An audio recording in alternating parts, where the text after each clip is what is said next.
Hello, Ramona Koval here with a book show on ABC Radio National. Welcome to Friday. Today, a conversation via satellite between Kazuo Ishiguro in London and the chair of the Sydney Writers' Festival, Sandra Yates, in Sydney, recorded last week at the Sydney Writers' Festival. They'll talk about his new book of short stories, and then we'll hear what our reviewer, David Astle, has to say about the book. And we'll find out why Winnie the Pooh has the title it has. Why not Winnie the Number 2?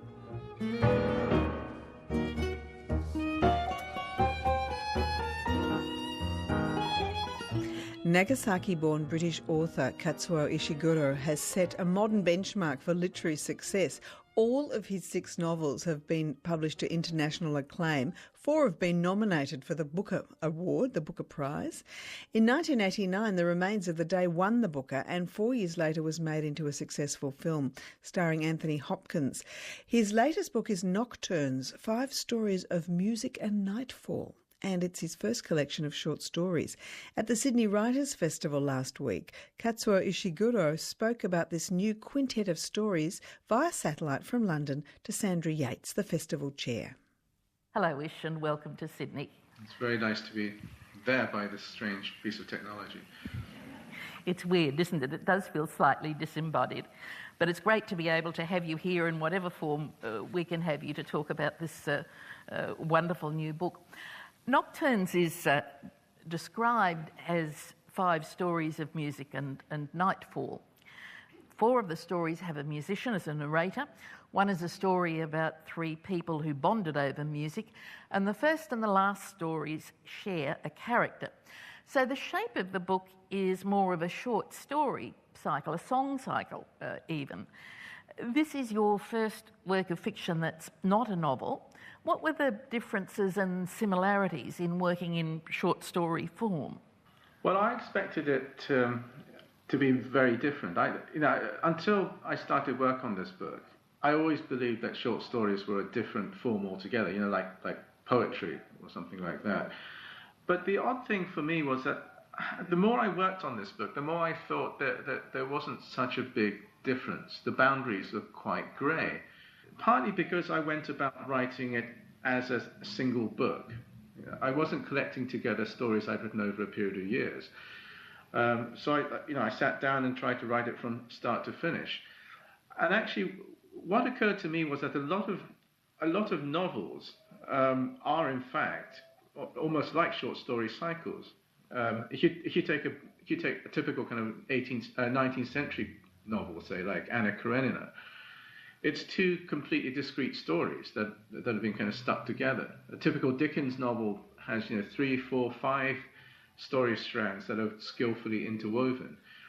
But that business about orchestrating different stories so that they kind of blend and go together as a whole is something that novelists do all the time. That's what I got used to doing all the time. So in a sense, it wasn't as different as I thought it would be, trying to write 5. Well, actually, I was trying to write, just 3 when I started.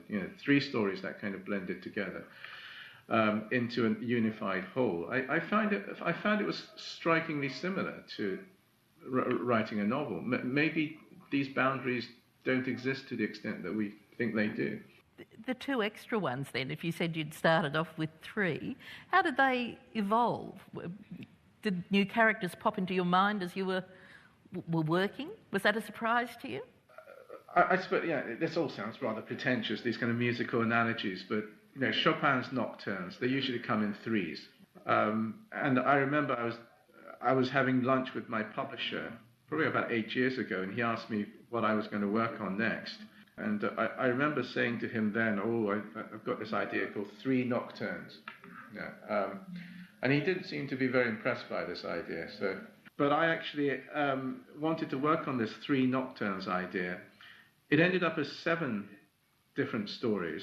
Originally, I wanted the same setting. That everything would take place in the same cafe in Italy, narrated by these jobbing musicians who played in the cafe band. They'll narrate about different things that happened. But as I worked on it, it actually expanded around the world. The settings stretched from London to Italy to Los Angeles and England, so on. And I ended up with about 7, actually. And I rejected 2 of them. I ended up with 5. In each of the 5 stories, the central characters seem somehow to be adrift. None of the musicians are particularly successful. Some of them are not even particularly talented. All are sustained by a dogged self-belief that one occasionally suspects may be misplaced. If Mrs. Thatcher or indeed Paul Keating were still around, I suspect they would adjure all of them to get a real job. Where does this come from, this tenderness for musicians and writers of modest talent? Maybe I identify with it to some extent. I mean, I'm a musician of modest talent. And in fact, my first ambition when I was a teenager was to be a singer-songwriter. And in many ways, I feel my apprenticeship to become a writer was in writing songs. I didn't have a big ambition to be a writer. In fact, I had no ambition to be a writer. When I was a teenager, I didn't read at all. I very rarely read. I listened to a lot of music, and people like Leonard Cohen, Bob Dylan, that generation of musicians for whom lyrics were very important, had a profound influence on me. And for a while, I was a kind of an aspiring singer-songwriter. I made demos. I took them around to recording companies. I had a lot of friends who were doing the same thing, and we had these kind of grumbly discussions about, how horrible music business people were to us and so on. And it was relatively late that I discovered writing fiction. And so there's a part of me that still feels a certain identification with the musician. Now, but just to pick you up on the Mrs. Thatcher, Paul Keating reference, the guys in my stories, I don't think they're being layabouts, or they're not that deluded. They're doing their best. They've ended up as perhaps just jobbing musicians. They thought they were going to be brilliant geniuses, but they've ended up just playing in a cafe orchestra. So in a sense, it's not just about people who want to be musicians or artists. It's about anybody who has a certain vision of themselves, particularly when they're young. They have a certain dream, a certain view of how they might be. And as time goes on, they get older and they discover what the world will and will not allow them to do. And most of these people are just doing the best they can. They do jobs, but they don't quite want to let go of that youthful vision they had of who they could be. I guess I had in mind the character in Malvern Hills, who's dreaming of becoming the famous songwriter, and he's staying with his sister at her cafe, and it's the peak of the tourist system, and he's forever disappearing off when he should be helping her because he feels he's about to be struck by a moment of inspiration. And as the older sister of jobbing musicians, I have to say my sympathies were all with the sister. But it was a very skillful evocation. No, but he's only 19 years old or something. Well, when people are 19, they're all like that.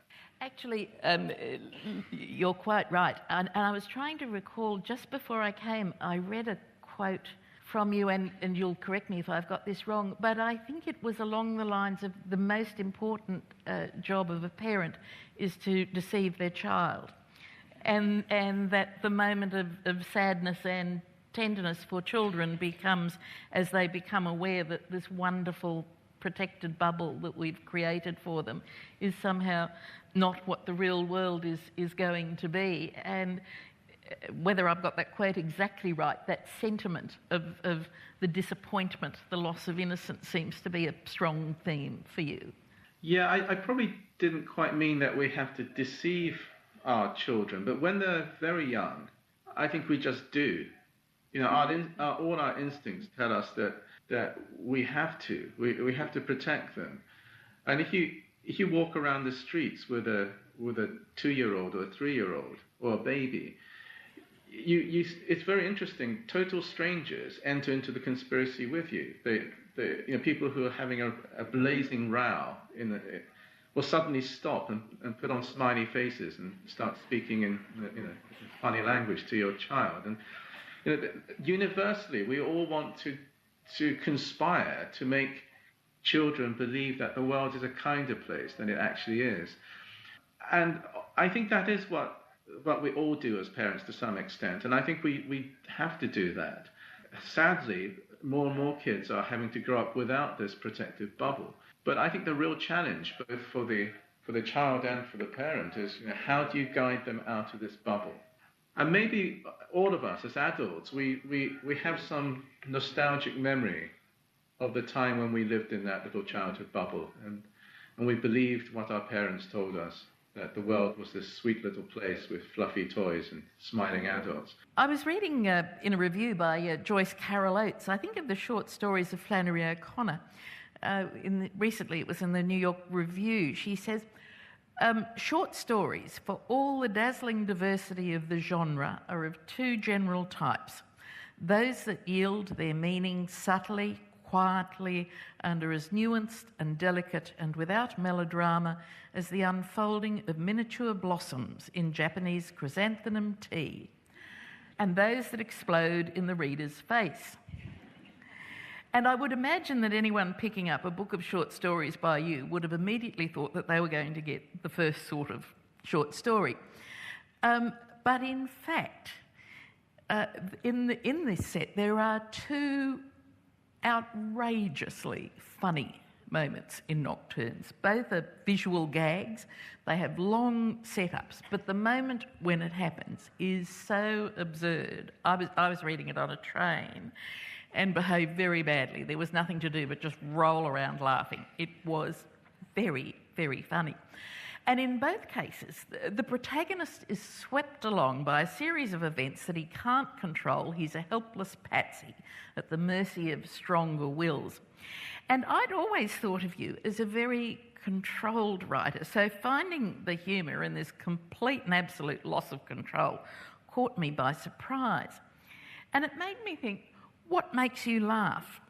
And how difficult is that to translate into words, particularly when you know it's going to be read around the world in many languages and cultures where senses of humour could be quite different? Yeah, I think humour is actually very dangerous because it's not just between cultures.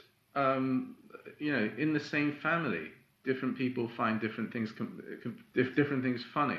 I think it's the case in our family. I mean, this is part of the problem. So I think it's always a bit of a risk. And also, it's very obvious when it doesn't work. If a reader doesn't respond to humour, it's a bit of a disaster. So it is risky. But I felt very much in Nocturnes because it was 5 discrete stories. I had the opportunity to have a couple of stories that had a kind of a comic tone. In fact, to some extent, it's like an album, in music, and you want up-tempo numbers and sort of and slow, melancholy ballads, and you want little cheerful things, and so there's a kind of variety act element to it. So I thought this is a chance to try and do out-and-out comedy a couple of times, but I've always been interested in comedy, and in fact. But perhaps people haven't noticed this, but I was trying to be funny in some of my previous books. In fact, what you're talking about, the comedy of losing control. There was a novel I wrote, a very long and slightly strange novel called The Unconsoled, which to me was entirely devoted to trying to orchestrate and demonstrate, the farcical nature of not being in control while pretending that you were. But that question, what do I find funny? I mean, I like best humour that is funny and sad at the same time. So you're not quite sure whether you should laugh or cry. I mean, it's that genre of comedy that I really love. And when I try to do comedy, I try and achieve that. I'm talking about things like, Woody Allen in his peak years, I think managed to get that very well. The sense of kind of pathos and comedy at the same time. Some of the early silent filmmakers have it. Charlie Chaplin, Buster Keaton have it. In fact, it's quite unusual actually, but this quality. But in fact, there was an Australian film made in the 80s that I like very much that has this quality. P.J. Hogan's Muriel's Wedding that has that as well. It's not that you have a sad bit followed by a funny bit. I mean, the whole thing is kind of blended so subtly together that you're kind of laughing, but you kind of think, well, this is tragic at the same time.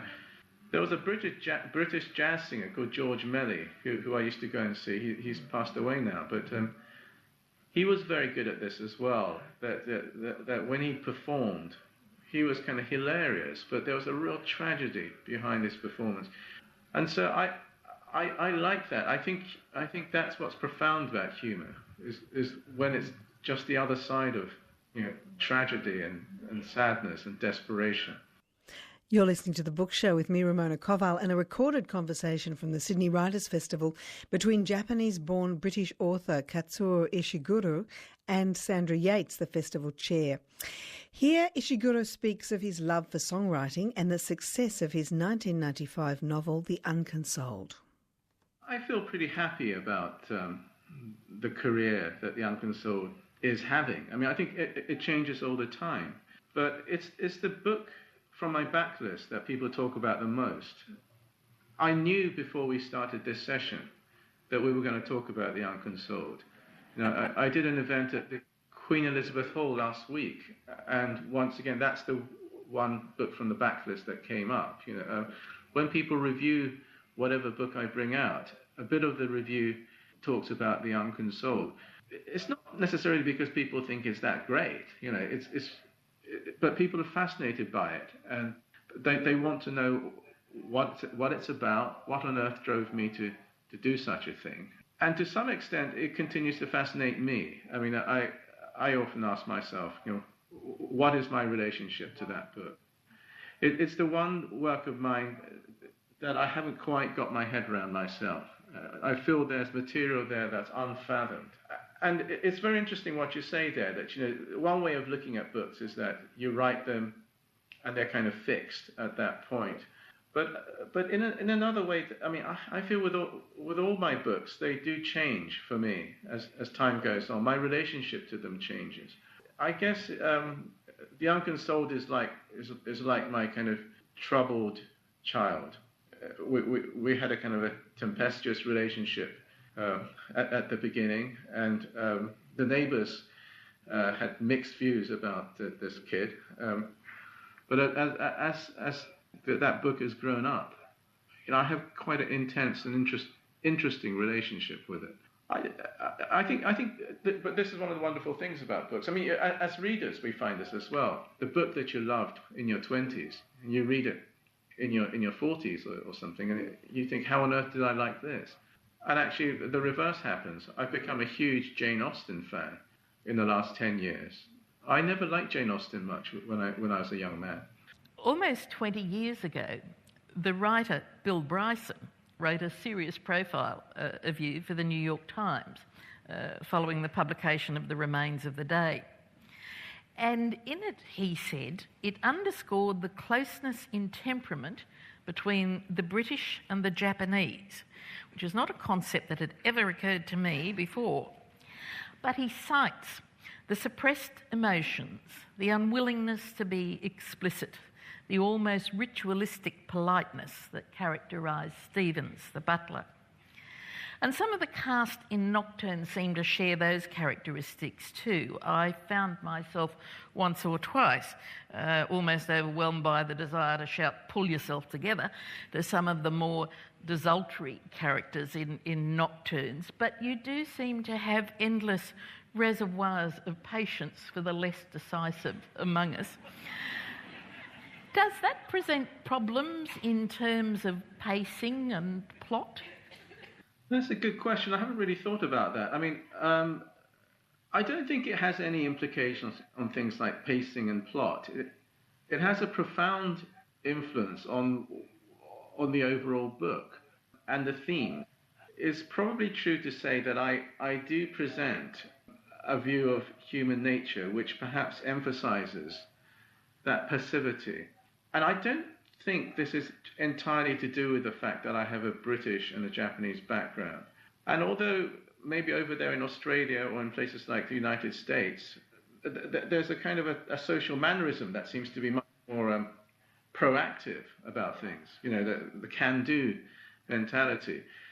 I think perhaps at some deeper level, it's part of human nature that we often, to a surprising degree, we accept the little lot that's been given to us in life, and we stay in relationships that perhaps are unsatisfactory, in jobs that are unsatisfactory, in class positions that are unsatisfactory. We accept things to a surprising degree. So in my past work, as well as in Nocturnes, if you look at, say, the butler in The Remains of the Day, or the characters in my last novel, Never Let Me Go, they are almost infuriatingly accepting of a position that we think they shouldn't really accept. Part of my strategy is to try and arouse a sense of frustration in the reader. I want people to say, well, why do they just accept this? Why do they do this? But then, as we go on, I want people to start thinking, well, actually, perhaps it's like a lot of us. We do accept things, perhaps because we don't have perspective. And actually, if you look around the world, a lot of the world live in fairly ghastly conditions. Yes, I'd been thinking about that a little, in the sense that both Japan and Britain are very ancient cultures, and white Australia is a very new country. The US, I guess, is a country also where we speak English, but we tend to be a bit more boisterous and pushy and more inclined to want to force things to a conclusion. But I ended up thinking that probably says more about us than it does about you, and maybe we'll just grow up in time. I don't think there's any kind of accusation of immaturity implied. I think different cultures have different ways of socially interacting. I think there is something in that Bill Bryson idea that the Japanese and the English share something in terms of this kind of restraint. It's socially not acceptable to be too flamboyant about your emotions. I think that's changing, but I think that's as a broad generalization, you can say that.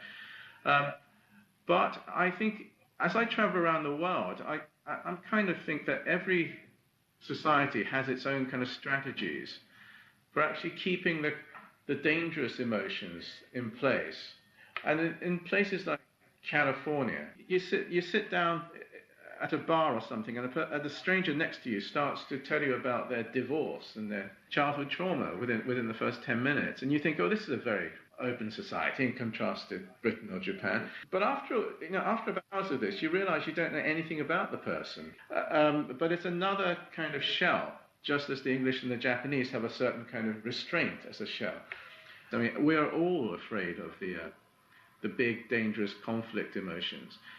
And we're scared of things like love and exposing ourselves too readily in that arena. And we just have different strategies. So when I write about such characters, I hope I'm writing about a kind of a universal thing. It's not a journalistic interest in particular cultures. I think I'm talking about something in human nature. I wonder if I could take you back to the songwriting for a moment. You'd mentioned Bob Dylan and Leonard Cohen as early influences.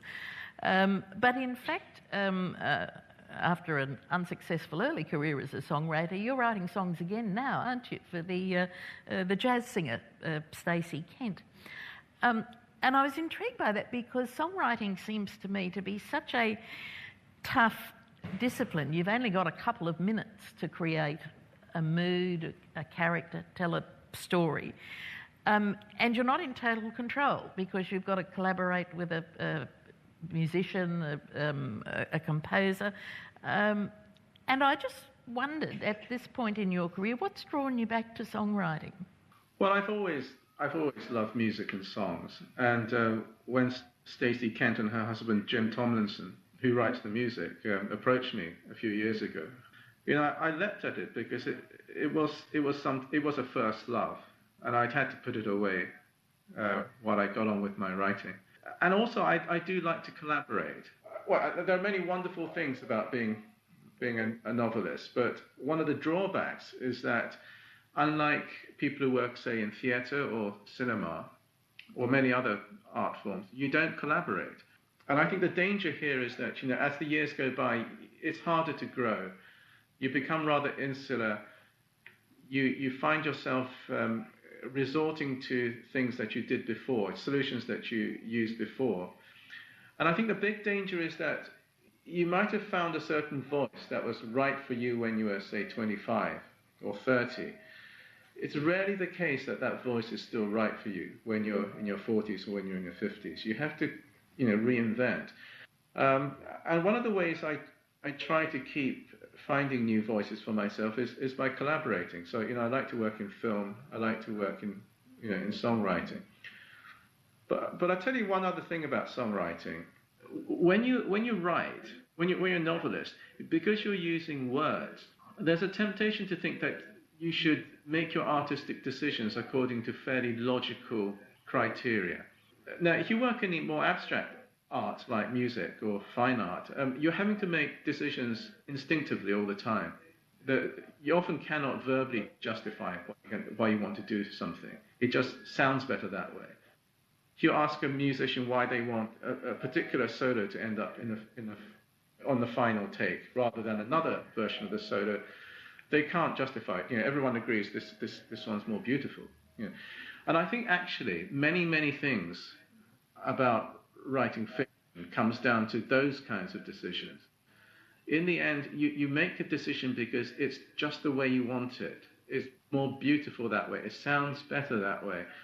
It's not because, it supports better some kind of theory of how a novel should work or how you should orchestrate a theme. You just want it that way, and there's no other reason.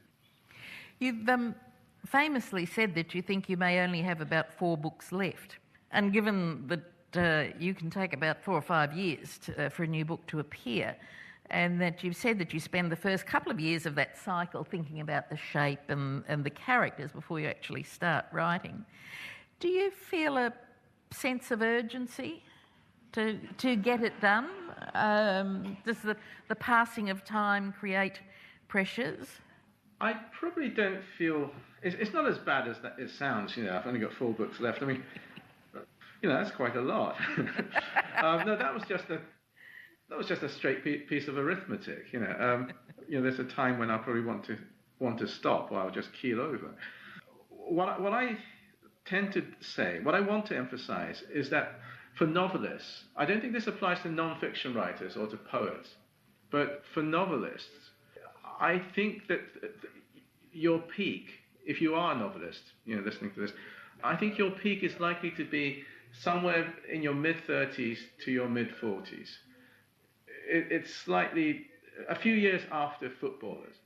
And I think the trouble is there is something about the kind of literary culture in general that encourages the idea that novelists in their 30s are kind of apprentices, or they're kind of promising youngsters, and that you mature properly in your 50s or 60s as a novelist. Now, if you look at it objectively, you do an experiment, look at a literary encyclopedia and actually find out how old authors were when they wrote their most famous books, or do it the other way around. Look, take the classics like Wuthering Heights, the Jane Austen books, so on. Find out how old was the author. I mean, Wuthering Heights, I think you'll find is written by a 23-year-old or something like that. Pride and Prejudice is written by a 22-year-old. Lots of the great Dickens classics, written by a guy in his 30s. War and Peace, Ulysses, they're all written by guys in their 30s. What happens is that the reputations often climb, and they win their Nobel Prizes when they're in their 60s.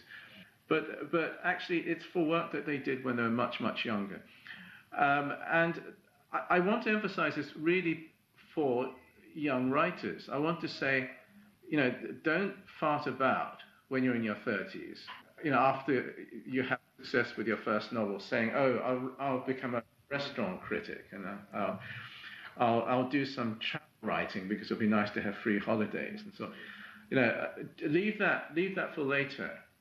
You've got to really go for it when you're in your 30s, and you have to ignore older people who patronize you as though you're some kind of